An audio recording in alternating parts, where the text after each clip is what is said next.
All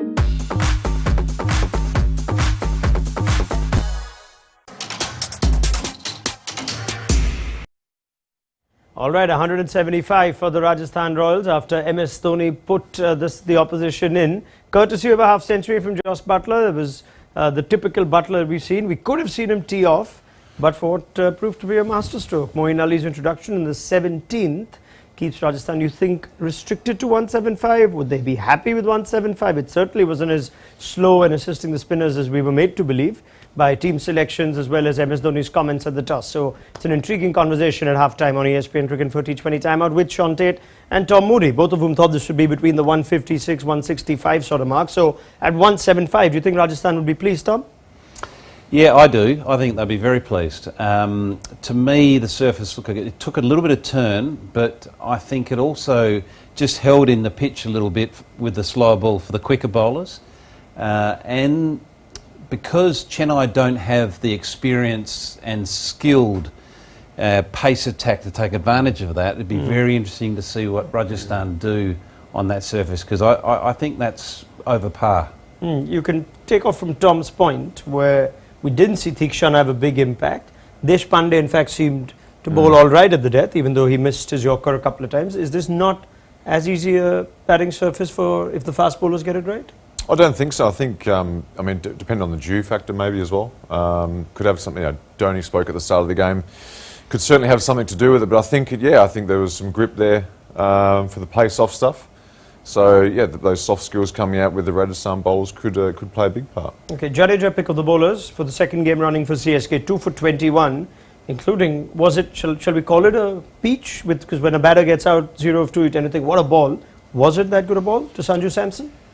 It's a good ball to get first up. You know, when your feet aren't moving as freely as they would do if you'd faced, half a dozen balls or so. It just straightened on the line. The classical left armour angle coming into the right hander, just straightening on that line. Never easy, but when you're in, you can sort of combat that. Sure. If anything, you nurdle that into that sort of gap in the cover for one, but a good one first up for sure. Yeah, all right, fair enough. Tushar Deshpande, the rise of Deshpande continues, and we have called it on our show. Tom Moody said earlier, this is the kind of player CSK might back, and he may end up being a mainstay for this bowling attack. Terry, from what you've seen, he had a different role today. The Deepak Chahar took 2 overs at the top and 2 overs at the death, 2 for 37 eventually. You like what you saw? Yeah, I did, and so far his last performance as well. I think his areas were better with that newer ball today as well. Top of the stumps, hitting the crease hard, just the basic stuff from a young, aggressive fast bowler like him, and then having a go at the death as well. He bowled a couple of loose ones at the death. You can forgive him for that, but he also bowled some pretty good stuff. So keeps it really simple, and looks like he's gaining confidence every time he goes out there. Is there a reason that Mahesh Theekshana was not as effective as we thought he might be, Tom? I think he just had an off day. He's a very fine bowler, we know that. We've got to think also he's just come from New Zealand playing a series there. There might be a bit of fatigue, physically and mentally. So he may take a game or two to get into the IPL, but there's no question of the class. Is it fair to say Devdutt Padikkal at 3 played him quite well, and that's quite a handy innings of 38 of 26 if they do end up winning? Yeah, look, I was really pleased to see him find form and play some really nice flowing shots, because it was painful watching him in the previous game when he really struggled. You don't want to see any player sort of go through that sort of, I suppose, lack of timing, which he was clearly going through. And for Sanju Samson to sacrifice his position, I thought was, a great sign of leadership. Obviously, didn't help his own personal score, but, he recognised that, that Padikkal was out of position, and, he was the one that was going to make the move down the order. Whether that is something they do long term, I don't know, because Sanju Samson's a bit of a firecracker at the top there at number 3. And we have seen if they do, that Samson has walked in, even if it is with Jos Buttler, so they're not as rigid with the left-right as perhaps some other teams. So this was a call to send Devdutt Padikkal up front sooner. But it was an interesting call at the fall of Samson's wicket who to send in. They didn't send in Shimron Hetmyer, they sent in R. Ashwin, 30 of 22 as it turns out. But that was perhaps that score looks a bit more flattering once Ashwin got Akash Singh away for a few boundaries. Let's ask Tom and Tait what they made of that move and whether, looking at how things panned out, it was the right one. Would you have to wait for the result to determine that, Tom? It's a classic Rajasthan move. Again, out of the box, and again, the same person used as that sort of joker, if I could put it that way. We've seen Ashwin used unpredictably before with the bat last season. We know he stepped up to open that one game, and that was more to do with an injury to Buttler. But yeah, look, it is puzzling to understand the logic when you've got the calibre of a Hetmeyer sort of sitting there waiting. And again, Hetmeyer not out. He scored what, 30 of 18. Yeah, off 8. You can imagine if he had another 15 balls. Yeah. I was going to say, he could have got maybe 60. Yeah, maybe this was because there's been obviously the last week or so. It's been a talking point, the Hetmeyer situation where he's batting. I think this game was almost a perfect chance to actually get him up there. It looks all right. Ashwin did okay. Obviously, it sort of looks like it's come off okay. But I just thought that was a time when Hetmeyer could have gone in that position. Yeah. Yeah. Does it seem like entry points are being overcomplicated by not just Rajasthan but a number of teams? That if it's the 10th over, that's when the wicket fell of Samson, if I've got that right. 9th over. So you're saying no, Hetmeyer with 11 overs to spare. That's our big gun. So if he gets out, then who's going to give us that push? Do you sense there's merit in that preserving sort of thinking? Look, you can guarantee Rajasthan have done their homework. That they would have done all their analytical, studies on, how best to use Hetmeyer. How can we get to the point where he's at his very best point of entry, and it's clearly not at the 10th over or the 9th over, but. Again, we haven't got access to their, backroom data and what their philosophy is. Let me change the other side of the question. One thing, okay, we don't want to send Hetmeyer, but why Ashwin and not Jason Holder or Dhruv Jurel?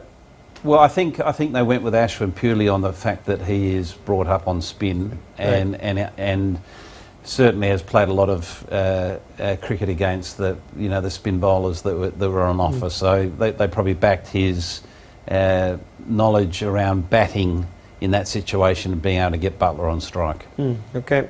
The 17th over was a very intriguing one. We thought we were into the death now, and it's a death bowling set of overs that MS would have to manage without Shashada Magala, who had to go off the field to nurse an injury after taking the catch to dismiss Ashwin.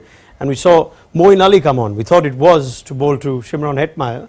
We learnt after the wicket of Buttler, Tait, that he has a good record against him, though at the time, did it seem like a brave, bold move? I don't know if gamble. I don't know if he's got a good record in the death overs against Buttler. I think he might have been a bit earlier on, but I think, that was a bold move. It was a risk for sure, especially after the first over he bowled to Buttler. I think 2 sixes. Yeah, and he's gone for 18. Yeah, dropped him in a bit short. I mean, maybe it's Dhoni again backing a player in. I don't know. It's how would you describe that decision? Well, I describe that as a classical Dhoni move to celebrate his 200th match as captain of CSK. That was just pure Dhoni magic. That's exactly what he's done throughout his whole career. Yeah. He's done the unexpected, and he's proved more often than not us all wrong. If you put the exact same set of players and circumstances, not Dhoni, but you put another captain, Moeen Ali, Buttler, match situation, another franchise, off spinner's gone for 18, and he brings him on the 17th over, are you saying this is brave?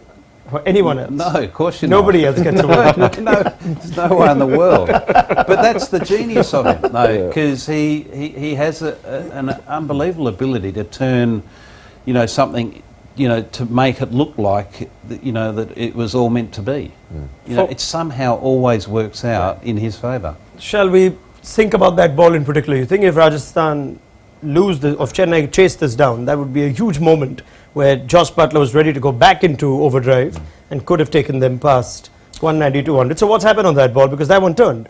It's a huge moment in the game when you think about it. Well, it could be a huge moment in the game, but I think if you look at the two moments of that innings, is probably Samson's wicket and then Buttler. They were the two for me that were, that are possibly going to be spoken about maybe at the end of this match. So, but yeah, I think it turned as well, which certainly didn't happen in Moeen's first over.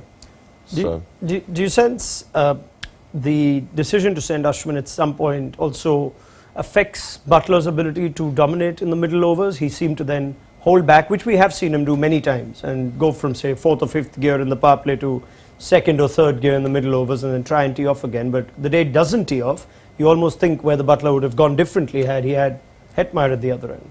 No, I don't think so. I think Butler's got a set template, particularly on those types of surfaces where he nearly resets himself in that middle phase to launch at the end.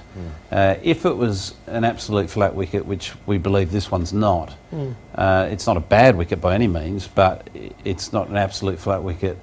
You know, he just goes right throughout, and you end up getting a classic Butler 100. But Sure. you know, I think that that's his template on these surfaces where he knows those middle overs. It's hard just to stand and deliver. Okay. Adam Zampa has been introduced as the impact sub, came in to bat on the last ball of the fall of Jason Holder's wicket at number 9. Is that the highest he's ever batted? Zamps used to actually bat higher. He was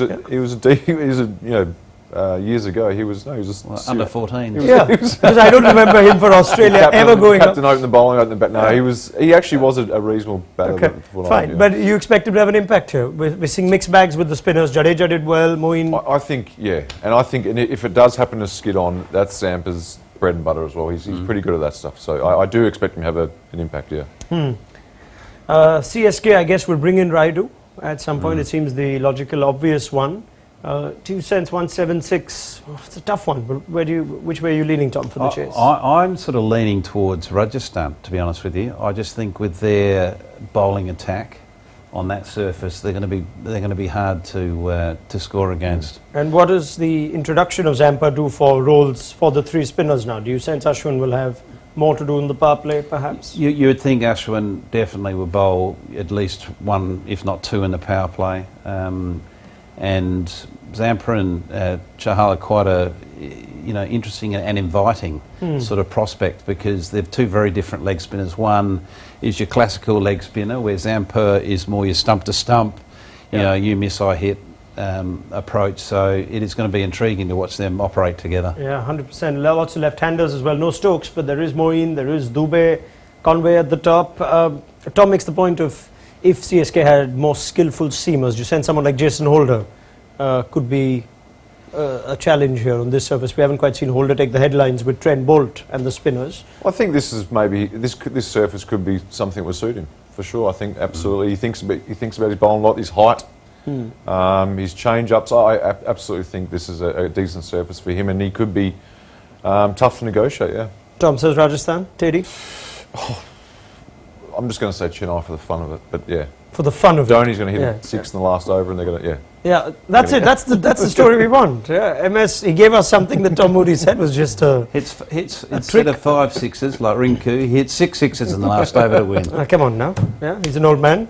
Careful. Yeah. No, but if they do get to see him, the Chepauk faithful, to possibly have some role to play in a successful chase, or they'll have their money's worth on a special day for him. Though Rajasthan have the runs, this makes for a compelling game and a chase. We pick up the chat with Tom Moody and Shaun Tait at the end of it all on ESPN Cricket for T20 Timeout. Download our mobile app. It'll have you covered. Ball by ball updates, commentary. Let's see what happens to Sishanta Magala as well. He's a handy bat in case their depth in batting needs to be used. And you'll have that covered to see if Magala can bat and who Ambati Raidu gets in for. So we'll pick up the chat at the end of the game. Join us there.